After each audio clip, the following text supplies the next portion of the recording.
My name is Patrick Donlevy. I'm from New Jersey, near Ocean City, New Jersey. I read the New Testament because I had cancer, right? And I thought if there's a time to be looking for God, now's the time. Because I don't know, I thought I had 3 months to live. The doctor said, well, this may be your last summer. So I better party on, but meanwhile I better try to find God if he's out there. So that's what I did, and I read the New Testament. I realized if anyone knows about death, it's going to be Christ. Have you noticed like a change in the way that people respond to you just in the last 20 or so years you've been doing this? I think so.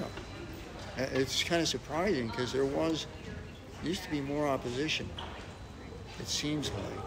But I have softened it. I don't want to bang people. That's not why I'm out here. I want people to know Christ. And when people, young people especially, see that, it's that there's more content to this. This is not just a simplistic thing and with very simple views. A lot of things are very complex in the Bible. And when they see that, it's a rational thing as well. I think that's an appeal to college kids. They want to think about something. They want a challenge, an intellectual challenge. U of Penn. It's like that here. It's like that at U of Penn.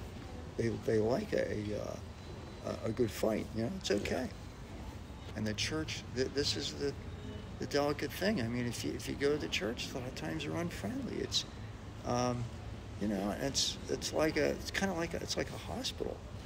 I have to. A guy preached recently said in our church, says people don't come here. You can't condemn people when they come here. You got to be happy when they show up here.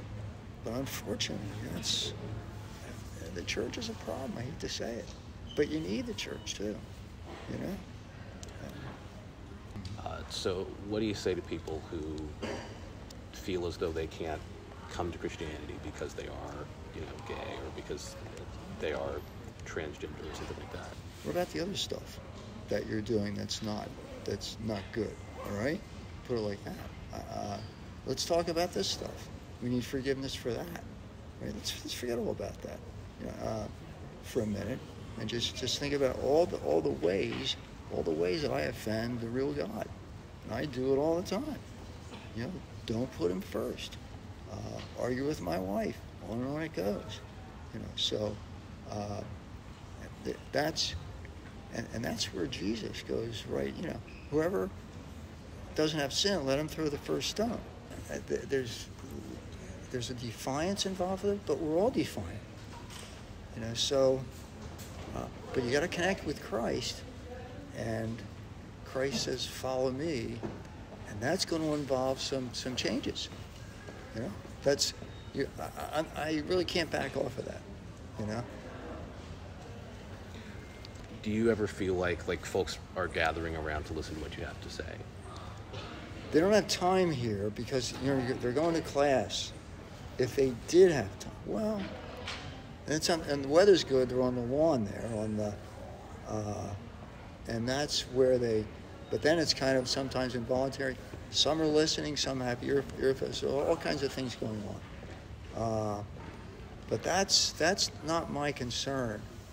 My concern is to preach the word as well as I can, right? And to make it as relevant as I can, and to be as faithful to the word of God as I can, and to focus on Christ. So that's primarily what I'm doing. Have you ever brought someone to Christ, brought someone to faith? Yes. Yeah. At Temple? Yeah. What are those conversations like? This guy, I was speaking one time, this was a few years back, and a guy came up with a foghorn, right? Stood right next to me, and every time I'd speak, he'd do the foghorn. That's why I like working with kids, young people. So this big Greek kid, right? George, I think, yeah, he just a long Greek name. So he didn't like this, right? So he goes up and he flicks his cigarette butt in the kid's chest, chases him away, all right? So a few weeks later, a couple months later, he and a friend, Mohammed, right, an Arabic guy, Islamic guy. He says, "Yeah, I became a Christian." You know, I like to have some more noble reason, but it just is exciting. You never know, what it's going to be. Are you going to be flat today? Or are you going to be fired up today? Is it what I did yesterday? Let's say I was real fired up last week. How about today? Am I going to duplicate that? If you don't, they just walk by and nobody listens. So it's a real challenge.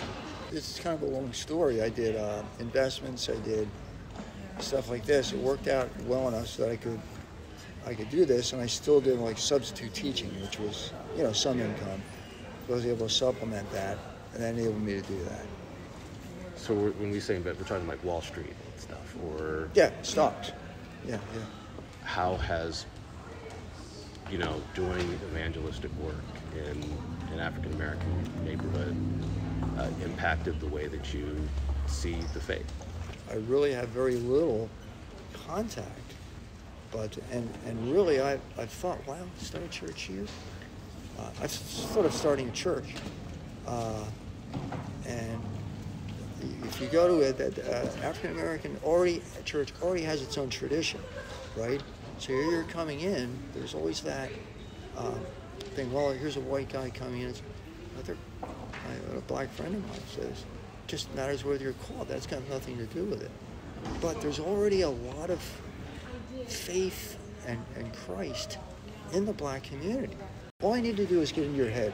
That's my thinking. All I need to do is get you thinking about something I'm saying, and I win.